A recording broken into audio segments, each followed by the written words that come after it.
Pada tanggal 15, kurang lebih jam 11.30 malam, saat itu saya tidak tidur, sedang buka YouTube dosa-dosa besar yang Pak Ustadz sampaikan. Tiba-tiba terlintas almarhum suami pakai kaos putih. Itu benar atau apa gitu? Itu dari setan, Bu. Itu dari setan. Saya ulangi lagi, itu dari setan. Tidak ada ceritanya orang yang sudah mati bisa datang lagi. Tidak mungkin. Yang itu sudah tidak mungkin. Itu semua adalah permainan setan. Kata Nabi SAW, hadis sahih riwayat ahli sunan, siapapun yang meninggal dunia maka tidak akan pernah kembali lagi ke dunia. Bahkan dalam hadis lain dikatakan tidak berharap lagi kembali ke dunia, kecuali seorang yang mujahid yang mati syahid, yang berharap dia berperang lagi, mati lagi, terus dikubur, begitu terus. Yang lain semua orang kafir pun tidak mau kembali lagi. Lalu dari mana? Kalau seandainya memang ada orang, saya lihat kakek saya tadi, almarhum suami saya, almarhum istri saya, anak saya, itu semua permainan syaitan yang ada di sekitar kita. Dan itu dia tahu, syaitan itu tahu kita ini misalnya dekat dengan agama, maka dia dekat dengan masalah agama. Mungkin datang pakai kopiah lah, pakai apalah, gini lah dan seterusnya. Itu semua permainan syaitan. Maka isti'adzah lah. Banyak kisah berhubungan dengan masalah ini. Di antaranya disebutkan banyak sekali ya, ulama salaf dari tabi'in. Ada di antara mereka yang pernah lagi sholat malam, tiba-tiba saja dia lihat di dindingnya cahaya putih yang terang. Kemudian terdengar suara, lagi sholat tahajud nih, terdengar suara dari dinding yang ada cahaya putih itu.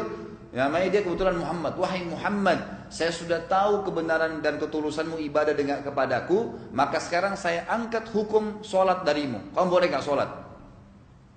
Yang lagi sholat ini bilang, si Muhammad ini bilang, A'udzubillahi minasyaitonirrajim. Tiba-tiba dia bilang, ya, jadi sementara sholat, selesai sholat, dia A'udzubillahi minasyaitonirrajim, dia bilang, kemudian hilang cahaya itu. Dia bilang, saya yakin itu adalah syaitan. Tidak mungkin.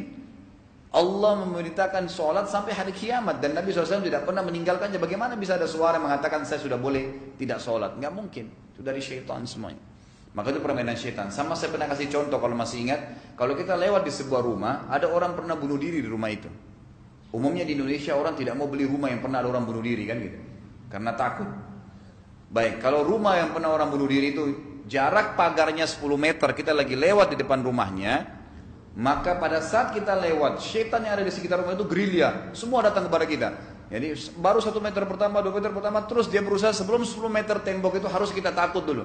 Itu yang bunuh diri itu perempuan, matanya belalak, pulau darah dari hidungnya, rambutnya panjang. Sampai kita, apapun kita takut, energi yang kita keluarkan karena takut itu bisa diserap oleh syaitan. Dia menjelma seperti apa yang kita halusinasikan atau ilustrasikan tadi. Gitu kan? Kita akan lihat betul nanti. Oh iya, karena kita takut. Kalau ada teman kita di sebelah, kita tanya, kamu lihat nggak? Dia bilang tidak, saya nggak lihat. Karena dia nggak takut. Atau kalau dia pun takut, dia bayangkan yang lain, mungkin nenek-nenek yang meninggal, gitu kan? Terus begitu. Makin banyak orang takut, makin jadi setannya, makin sering kelihatan jelmahannya gitu.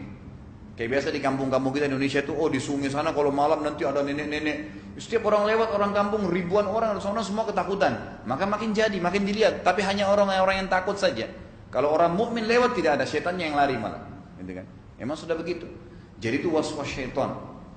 Dia tahu ibu di situ mungkin senang, mungkin sayang sama suami atau cinta sama suami almarhum, gitu kan? Semoga Allah rahmati. Maka dia masuk dari sisi itu. Gitu.